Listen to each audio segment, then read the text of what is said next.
Darius Cole was 37 years old the evening his wife sat across from him at the dinner table he had built by hand from reclaimed pine, folded her napkin once, set it beside her plate with the precision of someone who had rehearsed the gesture, and told him he was not enough.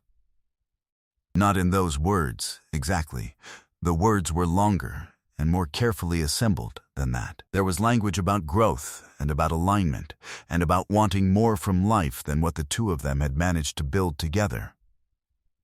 There was a sentence about potential, hers, and another about limitation, his. But the architecture of it, stripped down to its load-bearing elements, was 4 words: "You are not enough." He did not interrupt her. He did not raise his voice. He sat with his hands flat on the table he had made, and he listened to all of it with the same steady attention he gave to every complex problem that required him to understand the full shape of something before he responded to it. When she finished, he asked if she had made up her mind. She said she had. He nodded once and pushed back from the table and carried his plate to the kitchen and washed it and dried it and put it away. Then he went to his study and sat in the leather chair by the window and looked at the dark street outside for a long time, and he thought about his grandmother, who had raised him alone in a house in Memphis on a belief that the quiet ones always outlasted the loud ones, and he thought she had been right about most things. What Renata Cole did not know, what she had not thought to ask in 10 years of marriage, not once, not seriously, was what Darius had been building in the hours she believed he was simply managing logistics for a mid-sized freight company. What she did not know was that he owned the freight company and 7 others. What she did not know would take 3 years to become fully visible, and when it did, it would be on the cover of Forbes. Before we jump into the story, comment where in the world you are watching from, and subscribe, because tomorrow's story is one you need to hear. The mornings had always belonged to him. Before Renata woke, before the house on Sycamore Ridge Road stirred, Darius was at the kitchen table with the yellow legal pad and the mechanical pencil, and the particular stillness that came from having grown up in a household where noise was a luxury and quiet was a skill. The coffee was strong and dark the way his grandmother had made it, and he drank it slowly while he worked through the numbers on the pad, not the numbers from the freight company, not the operational figures his managers sent him weekly, but the other numbers, the ones from the holdings, the ones from the fund. He had built this kitchen himself over 3 weekends 6 years ago.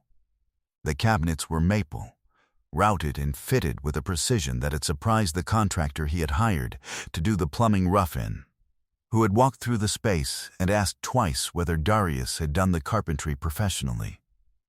He had not.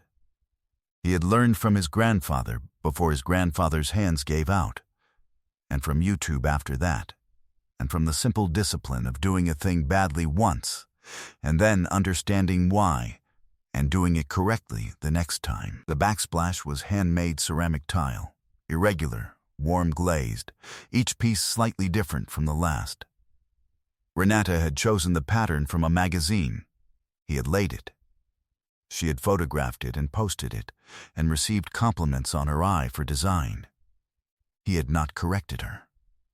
His grandmother's voice lived in the kitchen with him in the mornings, which was where he most felt her absence.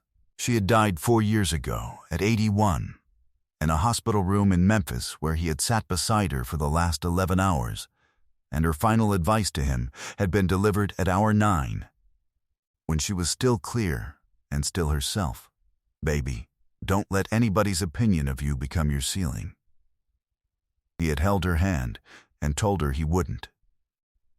He had meant it. He had met Renata at a logistics conference in Nashville 11 years ago. She was in marketing, working for a pharmaceutical distributor, sharp and social and effortlessly interesting to everyone in every room she entered. She had talked to him for 20 minutes at a cocktail reception before asking what he did, and he had told her freight operations, and she had not lost interest, which had surprised him pleasantly. They had married 14 months later in a ceremony in Memphis that his grandmother had attended in her good blue dress. For several years it had been good. Then it had been fine. Then it had been something he could not name except by the angle of her attention, which had slowly, incrementally, turned away from him toward a horizon he was not part of. She was in brand consulting now, had launched her own firm 3 years ago, was building a client list that gave her reasons to travel and reasons to be impressive in rooms he was not invited to. She came home energized in ways that had nothing to do with him. She referenced people he had not met and conversations he had not been part of. She was assembling a version of her life in which he was furniture, present, functional, not particularly interesting. He was aware of this. He watched it with the same calm attention he brought to everything. The morning she had handed him a slim envelope from a family law attorney in Nashville, she had already been dressed for a client meeting. She had set it on the table beside his legal pad without ceremony and said simply that she thought it was time to be honest about where they were. He had picked up the envelope. He had set it down. He had finished his coffee. "Is there someone else?" he had asked. She had paused one beat too long before saying no. He had nodded and said he would read it, and they would talk. And she had kissed him on the cheek with the practiced efficiency of someone completing an obligation and walked out to her car. And he had sat at the kitchen table in the house he had largely built by hand and looked at the envelope and felt the particular clarity that came not from surprise, but from a long-held suspicion, finally confirmed. He picked up his legal pad. He wrote one line at the top of a fresh page. Measure twice. Then he went to work. He read the filing that evening, in the study, with the door closed. The asset disclosure section was what he expected. Renata's attorney, a Nashville firm, polished letterhead, a name he recognized from the business pages, had listed the joint accounts. The house on Sycamore Ridge Road, Darius's salary from Coal Freight Solutions as the primary income source, and Renata's consulting firm revenue as a separate asset. The framing was methodical. It assumed that Coal Freight Solutions was Darius's employer rather than his property. He read that section twice. Then he set the filing aside and opened his laptop and opened the folder he had maintained for 3 years, the one labeled simply Structure, and he reviewed what was in it with the same slow deliberateness he brought to every inspection. Coal Freight Solutions had been founded by Darius 11 years ago, the year before he met Renata, incorporated in Tennessee and majority-owned through a holding company called Ridgeline Partners.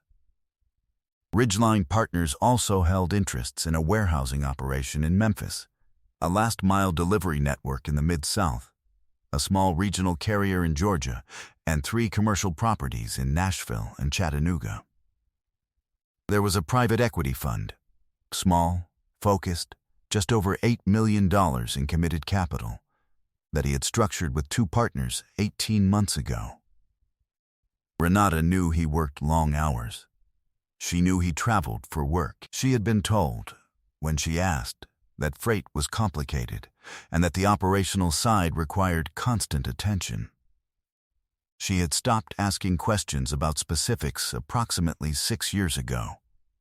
His hands did not shake. He sat in the leather chair and looked at the open laptop and thought carefully. She had said he was not enough. She had said it with the confidence of a woman who had measured something and arrived at a conclusion. What she had measured, he now understood, was a partial data set.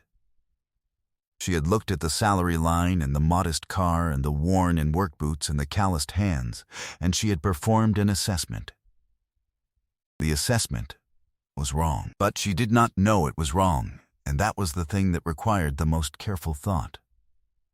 Not because it changed what she had done, the conclusion she had reached, the attorney she had hired, the someone else she had not named, but because it meant the shape of what came next was entirely within his ability to design.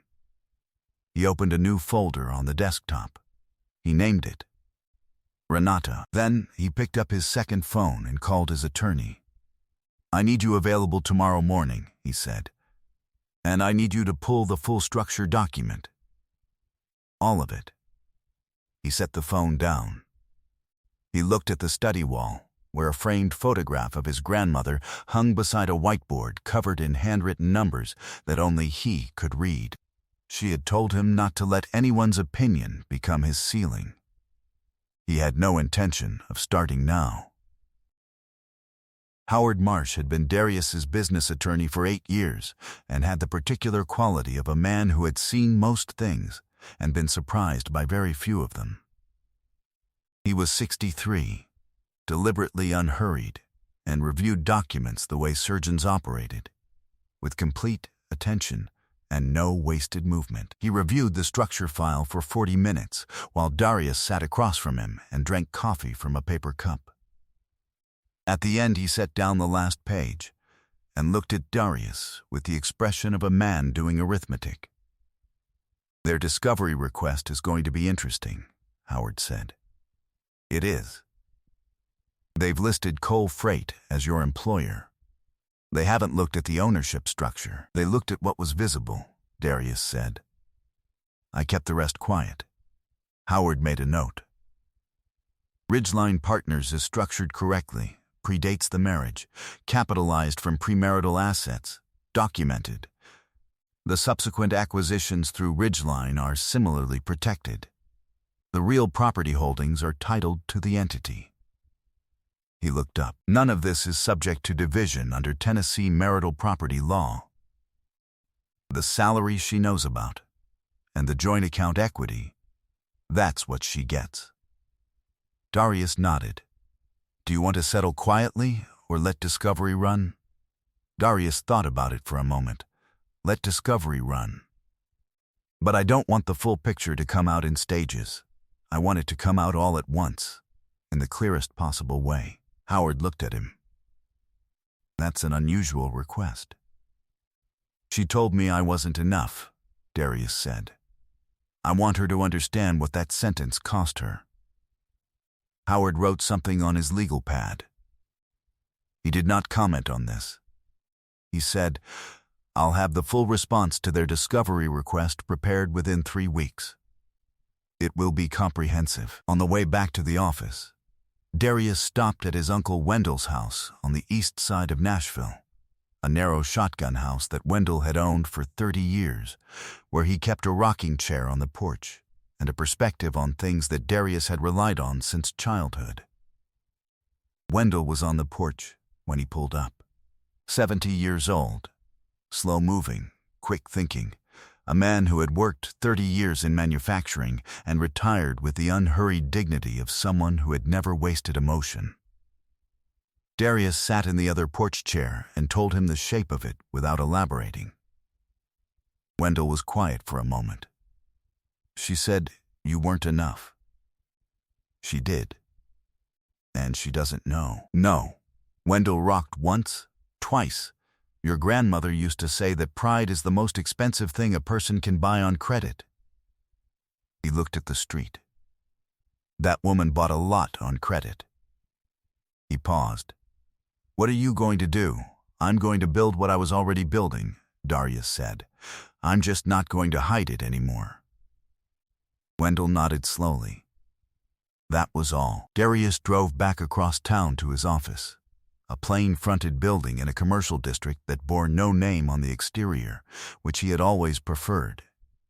And he went upstairs and sat at his desk and looked at the structure chart pinned to the wall, and began writing the next phase of Ridgeline Partners' expansion on the yellow legal pad. 3 days a week, he still came home to the house on Sycamore Ridge Road. He made dinner. He asked Renata about her day. She answered with the distracted warmth of someone managing a necessary conversation. He listened. He did not mention the attorney or the filing or the folder on his laptop. He was not performing. He was simply finishing the chapter on his own terms. Real power operated in quiet rooms, and the quietest room of all was the one only he could see. The discovery response Howard filed was 61 pages. Darius had asked him to prepare an executive summary on the cover page, a one-page plain language overview of the full asset picture, so that Renata's attorney could understand the shape of it before reading the details. Howard had advised against the summary as unusual. Darius had requested it anyway. The settlement meeting was held in Howard's conference room on a Wednesday morning in March. Renata arrived with her attorney, a woman named Bryce, efficient and unreadable, and with a composure that Darius recognized as performance, the composed blankness of someone who had decided in advance how they intended to present themselves. She had not read the executive summary yet. Her attorney had, and was carrying herself with the particular stillness of someone recalibrating. Howard distributed the binders. Bryce opened hers. Renata opened hers. There was a silence. Darius watched Renata read the cover page. He watched the composure shift, not dramatically, not with tears or raised voice, but in the small, specific way that understanding shifted a face when it arrived uninvited. The set of her jaw changed. The particular quality of her attention changed. She looked up from the page and looked at him, and for the first time in longer than he could accurately recall, she looked at him as though she was actually seeing him. "Coal freight," she said. "You own it. I founded it," he said. "The year before we met." She looked back at the page, and the others. "Yes, Ridgeline Partners. Yes," Bryce said something procedural to Howard. Howard answered. The legal conversation continued around them. "The fund," Renata said. She was still reading. "Yes." She set the binder down on the table and looked at her hands for a moment. Then she looked up. "Why didn't you never asked," he said. And it was not an accusation. It was a fact, delivered the way he delivered every fact, level, without decoration, without the additional weight of bitterness. "In 10 years, you never asked what I was actually building. You decided what I was. You stopped looking." He folded his hands on the table. "I'm not angry about that, Renata. I want you to understand that clearly. I am not angry. But I need you to understand what the decision cost you." She looked at him for a long moment. He held her gaze without expression. Bryce leaned over and said something quietly to Renata. Renata nodded and seemed to return to the procedural present. The settlement terms were resolved over the following 6 weeks. The joint equity, the joint account, the salary she had known about, these were divided equitably. The holdings, the properties, the fund, the 7 companies, these were separate property under Tennessee law, established and documented clearly. Renata received what she was entitled to. It was not a small amount. It was not the amount she had imagined. When the final documents were signed, Darius stood and gathered his copies and thanked Howard. He looked at Renata once more across the conference table. She was looking at the window. He left without another word. He took the elevator down to the lobby and walked out into the March morning and stood on the sidewalk for a moment in the cold air. And he thought about his grandmother, and about the pine table he had built from reclaimed wood, and about the sentence that had been delivered across that table with such confident finality, and he breathed it all out slowly. He drove to the office. He had a 2 o'clock with his fund partners. He did not want to be late. 3 years passed like water finding its level. Darius was in Memphis on a Thursday when the Forbes piece ran. He had known it was coming. The reporter had spent 6 weeks on the profile, interviewing him and his partners and 3 of his major clients, and 2 people from his grandmother's neighborhood who remembered him as a boy. But knowing it was coming and seeing it in print were different experiences. The headline was clean and accurate. The Quiet Builder: How Darius Cole Constructed a Freight Empire Nobody Saw Coming. The photograph was him at the Memphis warehouse, in work clothes, hard hat in hand, standing in a shaft of morning light that the photographer had caught without staging it. He looked, in the photograph, like himself. He read the piece once on his phone, and then put the phone in his pocket, and went back to the site walkthrough he had been in the middle of. He had a new office now, a proper one, with his name on the door, in a building downtown that the firm had outgrown 2 expansions ago. Ridgeline Partners had added 3 acquisitions in the past 18 months. The fund had closed a second vehicle at $22 million. Cole Freight Solutions had contracts in 11 states. Kendra had been in his life for 14 months. She was a logistics consultant who had come in on a project referral and had sat across from him in a conference room and asked the right questions in the right order, and had not been performing when she did it. She was present in his life the way good foundations were present in buildings, not visible from the outside, but the reason everything else stood. She was not the center of this story. She was the reason the next one was worth telling. He had kept the house on Sycamore Ridge Road for 6 months after the divorce, and then sold it, and bought a property in East Memphis, a craftsman on a wide lot, neglected, full of potential, and had been working on it in the margins of his schedule ever since. The kitchen was done. The deck was framed. He had planted a garden along the south fence line, tomatoes and collard greens and 1 Japanese maple at the corner that had come in well over the summer, its leaves going deep red in the October cool. He had heard about Renata from a former colleague who mentioned her without being asked. The way people mentioned things they assumed he had not heard. Her consulting firm had contracted significantly after the divorce. 2 anchor clients had not renewed, citing a shift in strategic direction that no one had elaborated on. She had scaled back to a solo practice. She was in Nashville still, doing work that was respectable and reduced. The social network that had orbited her ambition had recalibrated, the way networks always recalibrated when the story became fully known. He did not think about this often. When he did, it was briefly, without investment, the way he noted weather. The Forbes piece generated 47 messages in the first hour. He did not read them until that evening, sitting on the deck of the Memphis house with a cup of his grandmother's coffee. Same brand, same strength, same ceramic mug she had used, and the October air moving through the Japanese maple at the corner, and the collard greens in their last good week before the frost came. One of the messages was from Renata. It was 3 lines. The first line said congratulations. The second line said she had read the piece. The third line said she hoped he was well. He read it twice. He set the phone face down on the arm of his chair. He looked at the maple, the garden, the sky going dark at the edges over the Memphis roofline. He did not respond. There was nothing in the message that required a response, and nothing he had left to explain.